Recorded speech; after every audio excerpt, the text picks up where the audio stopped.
Hey everyone, welcome back to Crypto Cash. This is your one-stop shop for cryptocurrency analysis, among other things. Thank you very much for joining me here today. We're taking a look at Solana, and this is one of my favorites. Again, that doesn't really matter because you're here for your own reasons, but I can tell you that it is an excellent currency. I think you would be happy to stick around to go ahead and see what it's all about if you haven't already. Again, this is just a technical analysis. There's no fundamentals here. Do your own research. Also bear in mind, I'm not a financial advisor. This is for educational purposes only. You should always, again, do your own research and don't trust anything anyone else says. Make it your own and do what you can to be a successful trader. That's why I'm here, of course, to help you make an informed decision, find a good entry point, and just become more educated, right? Because I think there is a significant lack in cryptocurrency of, risk management, risk tolerance, and just things that are important to know as a trader, right? Either way, enough about that. Bear in mind, there's also a link to my Telegram community, Patreon account, Discord channel, all in the description below. Let's go ahead and get engaged, have some fun, and learn something along the way, right? So without further ado, let's check it out. All right, folks, let's go ahead and take a look at Solana. And we're just gonna go ahead and take a quick look at Bitcoin and Ethereum first before we dive into the deep technicals for Solana, because you need to understand the foundation of what Bitcoin, how it affects this specific currency. And we're also going to look at Ethereum as well to kind of get a baseline there too, because those are the two largest coins. They have probably they are the two largest coin market cap, and it's good to understand that going into a technical analysis, right? You got to look at everything and get kind of a bird's eye view first, then dive deeper into like the smaller time frames, right? So we'll do that here. Let's take a look at Bitcoin first. All right, so this is Bitcoin, and first of all, this is Binance. I use the Binance desktop application, and I use TradingView essentially within. And you can find it up here on the top right-hand corner. You just click TradingView, and it can become enabled that way. And just to note too, I also use a 4-hour chart because of the fact that I like the way the moving averages, how reflective they are of the price, because the industry leaders always use the 200-day moving average and the 50-day moving average, and that is the simple moving average, and that's what you see here. So this purple line is the 200-day moving average, 50-day moving average is this orange line, or yellow, I think it is. So that is kind of the case. So those two are above right now, so the price is below. Basically, those are working as resistance lines. We've got 100 different resistance levels to kind of get up above before we have any type of solid foundation for Bitcoin. For right now, the price is around 37,500, and we have a major support at 33,500. Okay. So let's go ahead and take a look at Ethereum next. Now, Ethereum is effectively performing the same as Bitcoin. In other words, we can almost mirror these together, slight variance, but almost the same, which is odd because when Bitcoin went sideways, this is what Ethereum did. But obviously when Bitcoin does poorly, Ethereum does poorly as well, right? So commonly people will flock to Ethereum as a result of Bitcoin selling off, but I think the market capitalization is lowering, and I would venture to guess that a few of the other ones, like Solana, ADA, probably XRP, they have larger market capitalizations now, and they're getting bigger because there's a trend moving in that direction. And it's kind of just what I see. This is just speculation. I don't know the fundamentals, but I'm fairly confident that's going on. So that's why you might see Ethereum mirroring Bitcoin for the moment. 200-day moving average is working as a resistance. 50-day as well. We might see a golden cross come down, as well as the fact that we have, 3,100 for the current resistance level. Okay, so just be mindful of that. Now let's take a look at Solana. Okay, now what we do first, we always look at the 1-day chart and work our way down, and then essentially kind of go for a much closer look, right? So we can try to find a good entry point for you. We'll look at the 15 and the 1-minute chart. We'll go from the 1 day to the 4-hour, etc. So looking at Solana, I really like this one. I'll be honest, I've been bullish on Solana for quite some time. They have a really good product. Again, it's not a fundamental analysis, but they have a very, very strong fundamental foundation. Do your own research, but Solana is a very, very good product, for lack of better terms.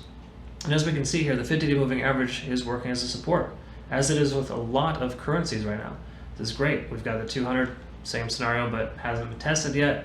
And then also, if we were to look at the RSI, it's calming back down, which is good. So I feel like at this point it's neither oversold or overbought. So essentially good value. Anything under 40 for Solana is, in my opinion, a good value. However, the MACD is indicating bearish momentum. Makes sense with the China candle here, but keep this in mind. What is it? The 12th, 512. Look at this. This is the 12th right here. That is the Elon candle we saw in Bitcoin that went down like by what 5-10% in a matter of 12 hours. And look at this bad boy, almost closed on its own. Yes, it was a red day, but look, it came right back up almost as if it didn't happen. That to me shows really good fundamentals, and that's a very good sign. So just pay attention to that. Those are good indicators when you see Bitcoin essentially, falling, dropping dead, and coins like this are actually doing better. That's a good sign. 4-hour chart, looking at this, price is currently under the 200 and the 50-day moving average. No surprise there based on the recent price action. It does have to come above to kind of do well and to get out of this. I do see a pretty strong support and resistance level right now. That is actually right where the price is at too. So it's roughly about 30, let's just say 39. It's about 39. So the price is obviously testing that resistance level right now. As you can see, there's been a lot more volume lately too, which is excellent. We still see bearish momentum on the MACD, and we also have the RSI presently under 45. Now, if you don't know, usually 45 and under on the RSI kind of tells us that it's kind of a resistance line. It's kind of like an invisible resistance. So we do see the price being under that right now, and you could say that is holding the price action where it's at, but it's really null and void. Let's look at the 15-minute chart to kind of see a little bit better first. So first thing I do on the 15-minute chart is I look for support and resistance lines, and also remove the moving averages, because they don't really work as effectively on shorter time frames. At least the simple moving averages. We'll enable the EMA line soon, the exponential, but for right now we'll just leave that alone. And as we can see here, let's quickly just identify if there's any. Obviously the price jumped up to 53 and came back down.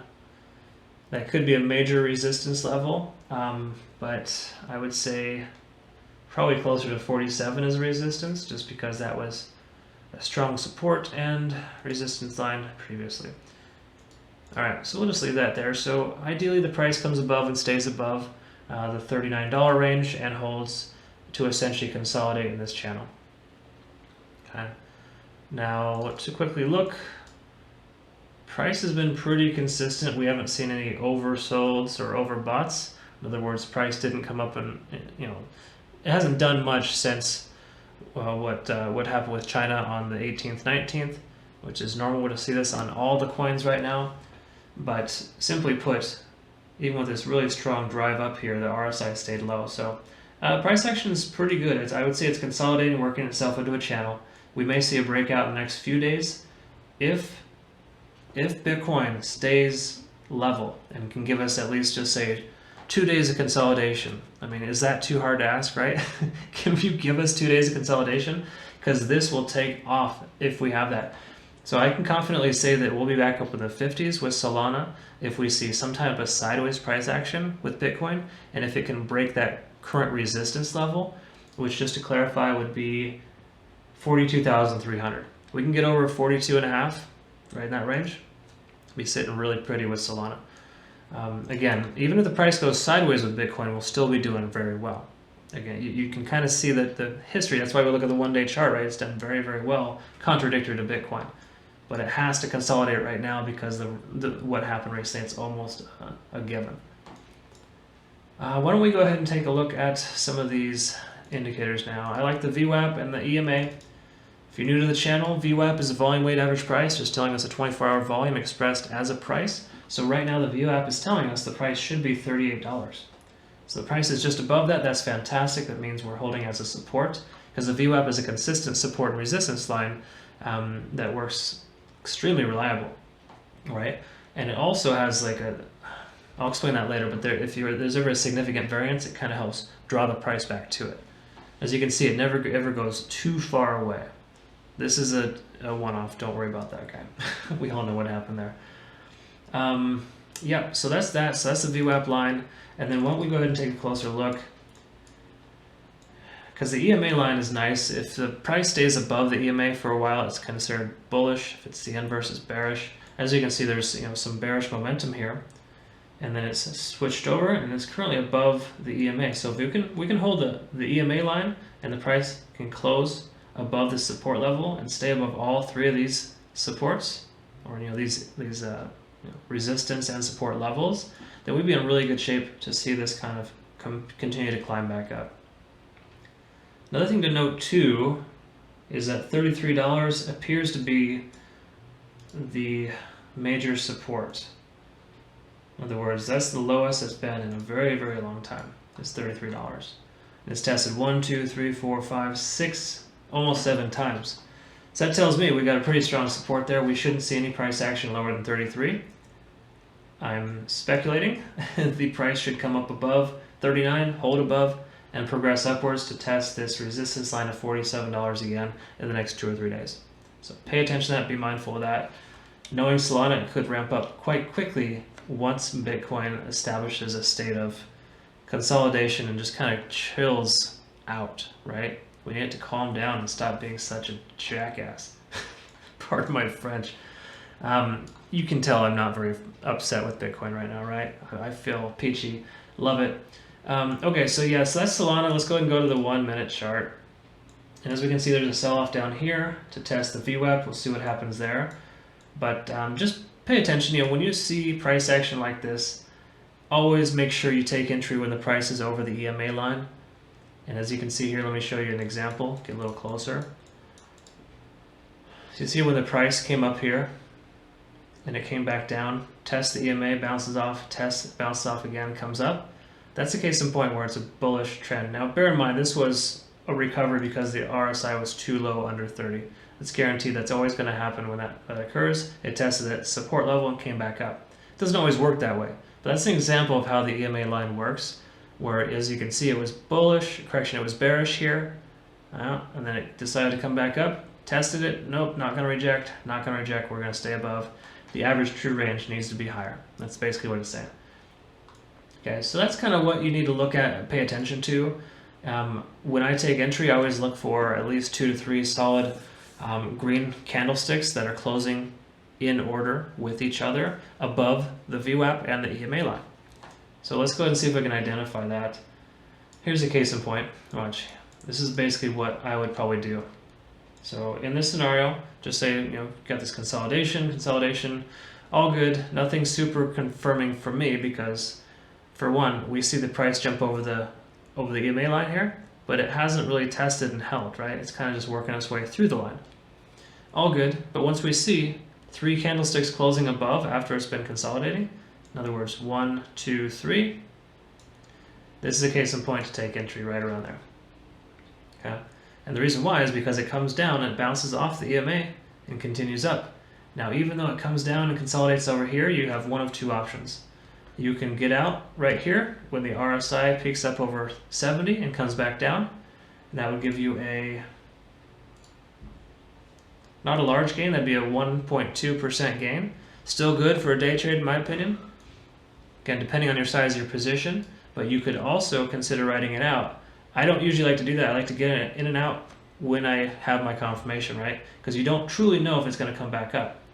Now, the price being over the VWAP is a positive thing. You have 2 good things going for you here in a scenario, but with the price testing the EMA line, you never truly know. So you could essentially write it out, and it would come up here. You'd probably get a good 3 or 4% gain, or you would just take your little position and be okay with it.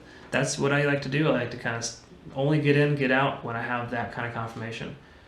Another confirmation would be here. We see these 3 solid green bars closing above EMA and the VWAP. Another entry there. And then once the RSI comes up closer to 70, like right here, for example, I'd consider getting out. And that would net me a closer to about a 3% position. So as you can see, you kind of, this is more of a day trader's tactic, but you could apply this to swing trading too. And what I mean by that is using the 15-minute chart, you would wait for 2 solid green bars above the EMA line and the VWAP. So here's an example there. If you see these two solid green bars, this is again 30 minutes. It can be difficult to wait that long, but it's worth it. Take an entry here, come on up, and then once the price gets almost too exaggerated, right? You see it testing EMA, holding, comes up here, and you go ahead and sell your position somewhere in this range. Okay. Boom, 16%. Now it doesn't always work out that way, of course, and I know it's easier said than done right now because we're looking at it, it's not, it's already happened. But I'm just trying to give you some examples so you know what to look for and how to approach a scenario like this, because this works out phenomenally for me. It has for years, and I am more of a successful trader than I am an unsuccessful trader. But I don't always take large positions. You need to train yourself and temper yourself to not take a full position at all times. You have $1,000, don't risk that 1,000 unless you're okay with losing a certain amount. Our risk tolerance needs to be specific before we get into every trade. I'm a 2-to-1 ratio. I'm only willing to lose 1% and try to get a 2% gain. If you continue that and you're a 50% trader, you'll win 66% of the time. It's just simple math. So try to be mindful of that. Just be aware. Again, this isn't exact science, but if you can use these indicators to your advantage, you'll be in much better shape. So if you did find benefit from this, please like and subscribe. Really greatly appreciate that. Feel free to join my Patreon account. And of course, I have a private Discord channel through that. I'm also going to work on signal groups soon too, so you can get the right indications at the right time as soon as something's ready to take off. I'll have that in a couple of weeks here. Planning to do some live streams as well in the meantime. Obviously reference my, what is it? I have so many things going on right now. It's Telegram, that's the word I was trying to find. Reference my Telegram account. We got a really good group of folks there, and that's a free group. Same with the Discord channel as well. There's a general chat. So get engaged. Let's all learn and grow together, right? Thank you so much for your time. We'll look forward to seeing you in the next video. Have a good rest of your day.